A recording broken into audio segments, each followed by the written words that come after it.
இதுவரைக்கும் நெல்லை அரோமாவை சப்ஸ்கிரைப் பண்ணாதவங்க கீழே இருக்கிற ரெட் கலர் பட்டனை பிரஸ் பண்ணி சப்ஸ்கிரைப் பண்ணிக்கோங்க. அப்படியே அது பக்கத்துல இருக்க பெல் ஐகானையும் கிளிக் பண்ணிக்கோங்க. நான் எப்ப வீடியோ போட்டாலும் உடனுக்குடனே உங்களுக்கு வந்து சேரும். ஊத்தப்பத்துக்கு தோசை கல்லு காய வச்சாச்சு. தோசை கல்லு காஞ்சதும் தோசை மாவு, இது சாதாரண தோசை மாவு தான். இட்லி மாவா இருந்தா கொஞ்சம் தண்ணி சேர்த்துக்கோங்க.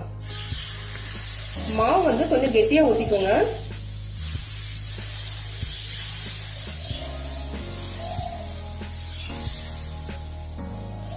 அடுப்ப லோ ஃப்ளேம்ல வச்சுக்கோங்க. இப்போ இதுக்கு மேல பொடியா வெட்டின வெங்காயம்,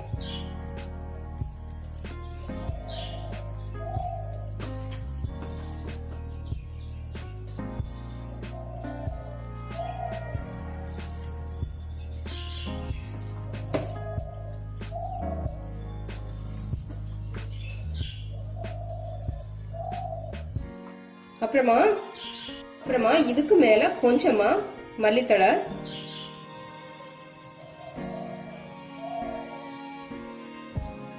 இதுக்கு மேல பொடி. இந்த பொடி வந்து கைய வச்சு எடுத்து போடுங்க, ஸ்பூன் வச்சு எடுத்து போட்டா சரி வராது.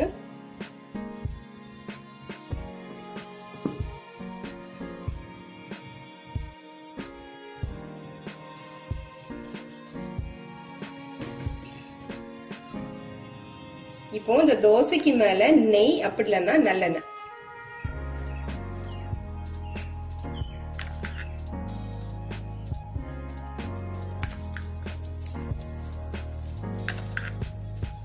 எண்ணெய் கொஞ்சம் தாராளமா விட்டுக்கோங்க, அப்பதான் நல்லா இருக்கும்.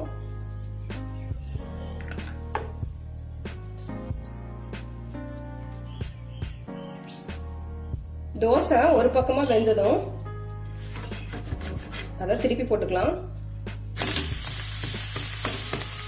திருப்பி போட்டுட்டு இது மேலையும் கொஞ்சம் பொடி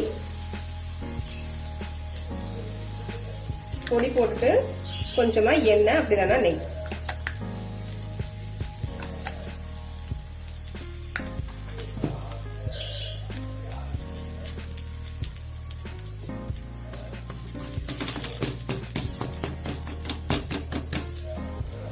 இப்போ தோசை ரெண்டு பக்கமா வெந்ததும் அதை எடுத்துடலாம்.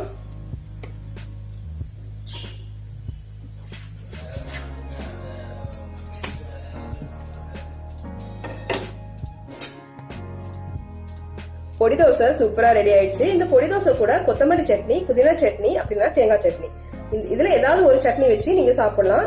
சாம்பார் வந்து இந்த பொடி தோசைக்கு சூட் ஆகாது, நல்லா இருக்காது. அதனால சட்னி வச்சுக்கோங்க. அப்புறமா இந்த பொடி எப்படி செய்யணும் அப்படின்னு டிஸ்கிரிப்ஷன் பாக்ஸ்ல நான் தெளிவா கொடுத்திருக்கேன், அதை பாத்துக்கோங்க. டிஸ்கிரிப்ஷன் பாக்ஸ்ல நீங்க பாத்துட்டு இருக்க வீடியோக்கு வலது பக்கத்துல, வீடியோக்கு கீழே வலது பக்கத்துல சின்ன ஒரு ஆரோ இருக்கும். அந்த ஆரோவை டச் பண்ணா போதும், டிஸ்கிரிப்ஷன் பாக்ஸ் ஓபன் ஆயிரும். அதுல வந்து இந்த பொடியோட டீடைல்ஸ் எல்லாம் இருக்கு, பாத்துக்கோங்க.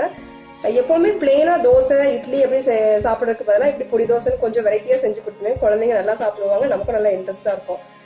அதனால ட்ரை பண்ணி பாருங்க. இந்த வீடியோ பிடிச்சிருந்தா லைக் பண்ணுங்க, ஷேர் பண்ணுங்க, நெல்லை அரோமாவுக்கு சப்ஸ்கிரைப் பண்ணுங்க. தேங்க்யூ.